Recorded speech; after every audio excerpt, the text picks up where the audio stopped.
Many people are podcasting for the sake of building their own audience and building their own, so to speak, expert status in their niche. On this episode of Podcastification, I'm going to tell you an idea I've had based on a few podcasts that I've listened to that might help you accelerate that process.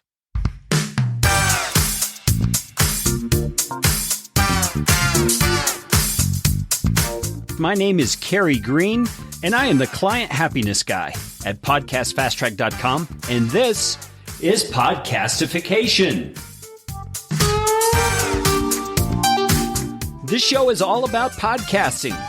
How to do it, how not to do it, best practices, interesting news items that have to do with the realm of podcasting, and who knows what else.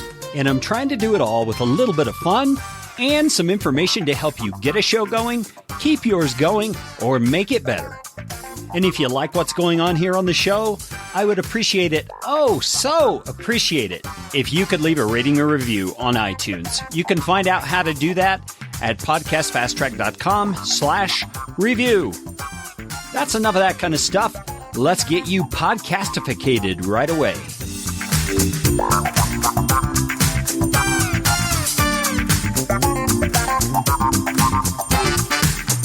So it's important for all of us as podcasters to know our true motives for why we're podcasting.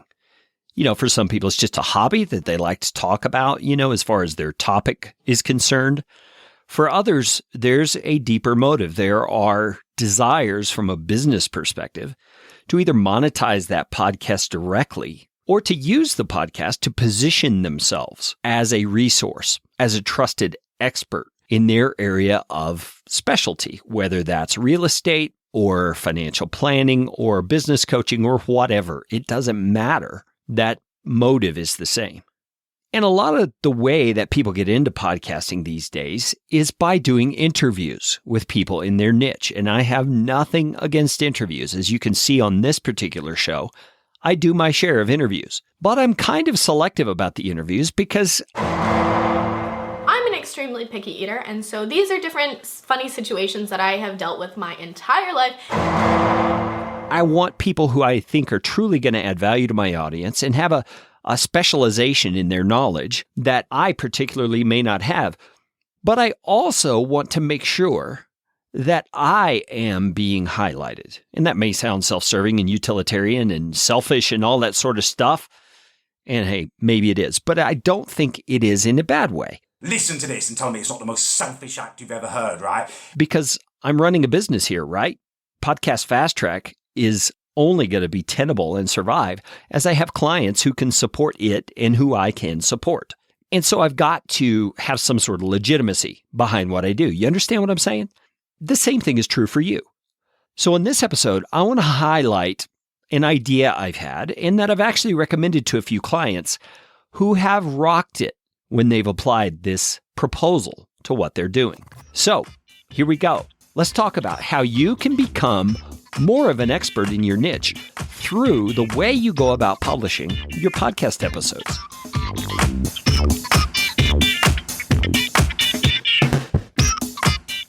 Okay, the idea is pretty simple. I got this idea, I think the first time, from listening to a podcast called Super Fast Business. There's a guy from down under named James Schramko. If you haven't listened to James's podcast, Super Fast Business, I would suggest you look it up and kind of scroll back through the episodes to see exactly what it is I'm talking about here. But what it is that James often has guests on his show, and they'll talk about specialty items like SEO for your website, or marketing tips, or email opt-in sequences, and things like that.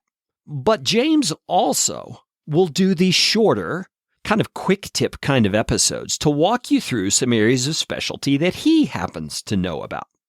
And he includes these two different types of episodes, if you want to think of them that way, in the very same podcast feed. And I've heard people kind of push back on the idea, saying, yeah, but you're going to be kind of schizophrenic in the way that you're approaching your subject matter and you're... Are you crazy? Me?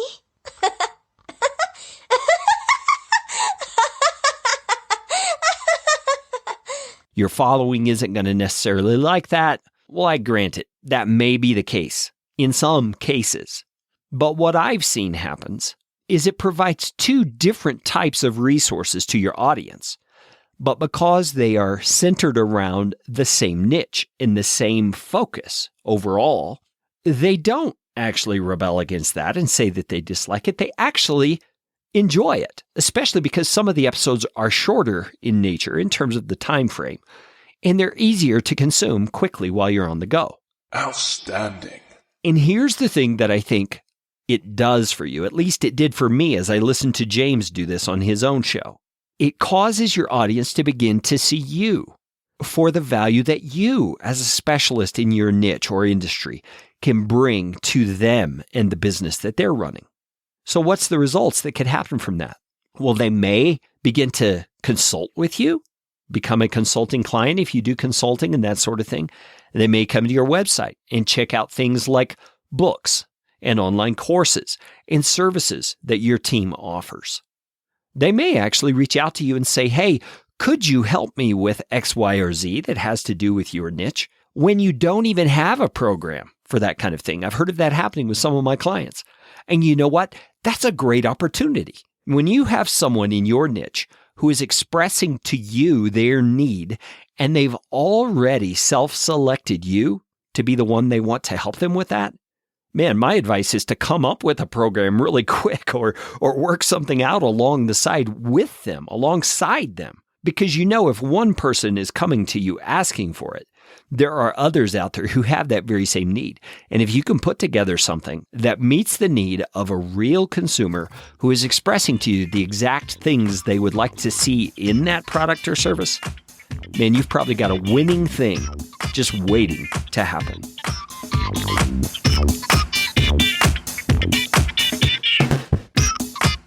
Now, I want to highlight one of my clients who I think has knocked it out of the park on this, even though he hasn't actually done it for very long. And that's a guy named Odell McCants. Odell is a former sports agent. He's working a full-time gig right now while he's got his podcast going on the side, but his desire is to help people in the sporting industry, whether they are professional or college, to understand the business side of what it is they do. Things like building a resume, like contract negotiations, like dealing with the administrative piece of everything they have to do with juggling a staff and support people and all of that kind of stuff. That's Odell's strong point. And he's had a lot of interviews with people who have made it in the sporting realm. And so he's talked to them about, their career path and the things they found helpful and all that. And Odell does a great job of asking good questions. But as he was getting kind of bogged down in the scheduling part with his guests, he found that it wasn't always coming together in the time frame he was wanting it to happen. And so I encouraged him to draw on his own expertise, his own experience in dealing with high-level coaches and administrative personnel and those kinds of things as he coached them in his agent practice, and to give these little shorter advice-based sort of things. And he's done a great job at it. The first episode he did along that line where he was giving tips about building your resume as a coach or as a professional in the sporting industry, man, I thought was incredible. He provided all kinds of resources that I never would have thought of about how to craft that resume, how to put it together, how to make things happen for yourself by putting together the right kind of material that answer the questions that the people on the other side of that resume are going to be asking about you and your experience. And Odell is just one example of that kind of thing that I think almost every person who's podcasting could take advantage of and could put out there for their audience to consume that would truly be of value and truly be of practical help, actionable items that you could give, that your audience could do, could see the benefit in their own life, and therefore they look at you, the one who gave them that advice, as a trusted source for that kind of information. So when they get in a bind when it comes to figuring out that sort of stuff, who are they going to think about? You. Who are they going to come to when they have a need in that area that they're not quite sure how to handle? You. I think it's a no-brainer to do this, but I don't see a lot of podcasters doing this. I do see some. Granted, this isn't an original idea with me, but it is an idea that I think more podcasters need to take on. It's going to differentiate you from other people. It's going to make your podcast unique as far as your brand and your actual approach, because that's part of why people are listening to you, because it's you and not someone else. They like your approach. They like your perspective. They might even like your sense of humor and the way that you look at situations, because it resonates with how they look at situations. And so that's just kind of off the top of my head thoughts about this issue of building your own brand as an expert in your niche. And that's all I have to say about that. And I feel the same way, Forrest. Thank you very much. You know, Podcastification is here to help you. I want to see podcasters produce better content, more actionable content, more valuable content that truly makes a difference in the lives of your listeners. I'm always available to give advice, so I ask you to give me some feedback. Is this the kind of advice that's helpful to you? Or if there's topics regarding podcasting and making it better that you'd like to hear about, please let me know. You can always reach out to me.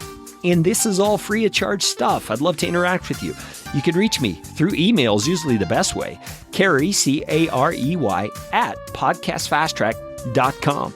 So go out and make it a podcastificating day.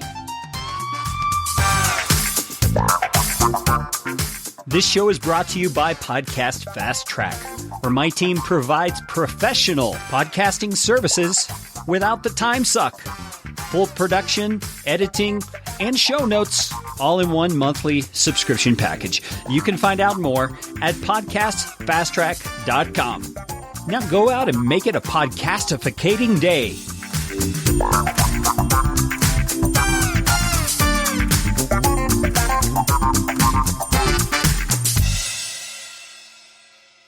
Audio editing and show notes by podcastfasttrack.com. Get 15% off your first month by mentioning this show.